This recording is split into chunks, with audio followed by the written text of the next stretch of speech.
Kiranya Anda dapat menikmati kebaikan hati Tuhan dan hidup dalam ketenangan hati yang Ia berikan kepada Anda di dalam Kristus.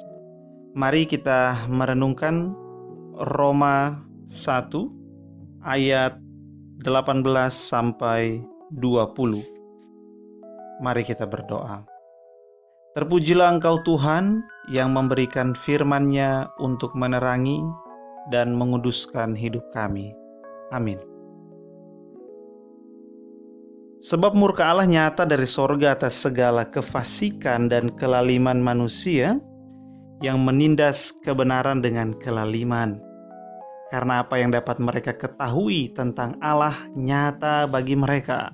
Sebab Allah telah menyatakannya kepada mereka. Sebab apa yang tidak nampak daripadanya, yaitu kekuatannya yang kekal dan keilahiannya, dapat nampak kepada pikiran dari karyanya sejak dunia diciptakan, sehingga mereka tidak dapat berdalih. Logika ini logika yang menurun, sehingga kalau kita mau mengerti, maka kita perlu melihat dari bawah ke atas untuk melihat gambarnya. Kenapa terus Allah itu murka? Karena ayat 20 bilang, Allah itu menyatakan dirinya melalui karyanya sejak dunia diciptakan. Ketika Tuhan menciptakan dunia dan segala isinya, maka dari ciptaannya itu ciptaannya mengekspresikan Allah. Itu seperti istilah ketika ada sebuah desain, maka ada pikiran, ya kan? Dari desainer dalam desain itu, sehingga ketika orang melihat desain yang bagus, yang pertama orang pikirkan adalah ini siapa desainernya. Demikian itu yang Allah harapkan ketika Allah menyatakan dirinya melalui karyanya, melalui pikiran dari karyanya. Orang perlu kemudian mencari siapa yang mendesain ini, siapa yang memiliki pikiran dengan karya seindah ini. Nah, sehingga tidak dapat berdalih. Kenapa? Karena biasanya orang berdalih dengan kita tidak bisa melihat Allah. Memang dikatakan kekuatannya yang kekal dan keilahiannya itu tidak nampak. Tetapi dengan karya-karyanya itu sudah nampak. Sehingga apa yang dapat diketahui tentang Allah itu sebetulnya nyata. Jadi bukan sesuatu yang tidak nyata. Allah sudah menyatakannya. Nah, karena ini nyata, tetapi kemudian mereka manusia tidak mempedulikannya, bahkan menindas kebenaran dengan kelaliman, ya kan?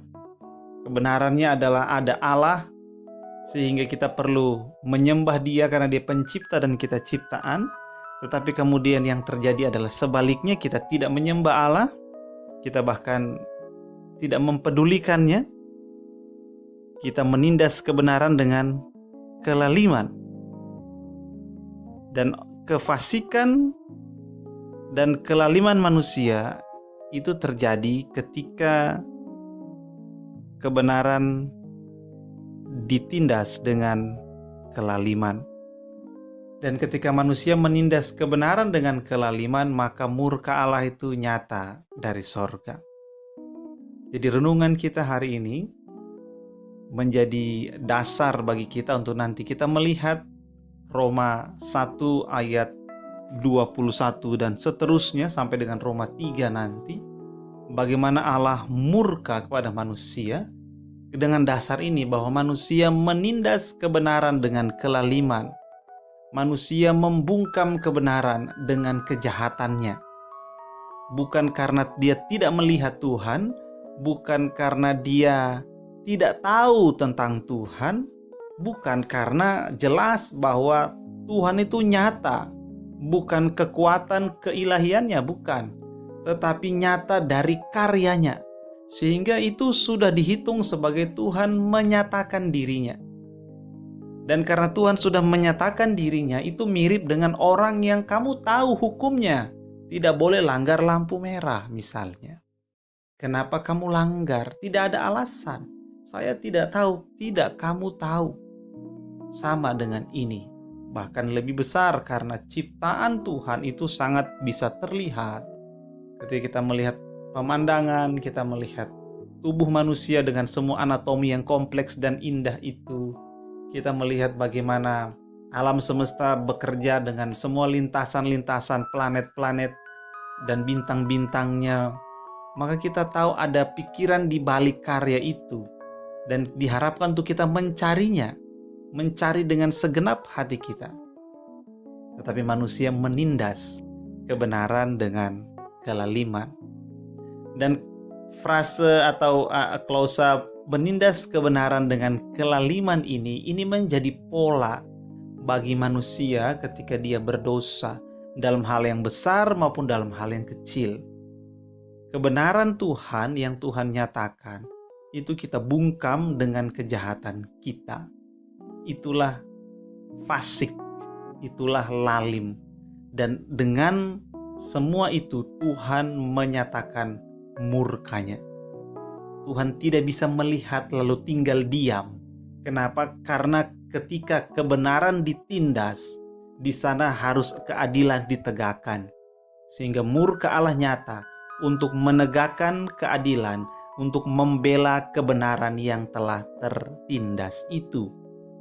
Sehingga diharapkan manusia, kita semua untuk menyadari bahwa kita memiliki bukan hanya potensi, tetapi juga track record di masa lalu ketika kita menindas kebenaran dengan kelaliman. Sehingga kita boleh datang pada Tuhan dan kita memohon belas kasihan-Nya dan kita mau untuk berubah, untuk melakukan dan hidup di dalam kebenaran. Amin. Kiranya Tuhan memampukan kami untuk kami dapat meninggalkan kefasikan, kelaliman kami, dan dapat hidup di dalam kebenaran. Amin. Kiranya sejahtera dari Allah Bapa kita dan kasih karunia darinya menyertai Anda dan orang-orang yang Anda kasihi.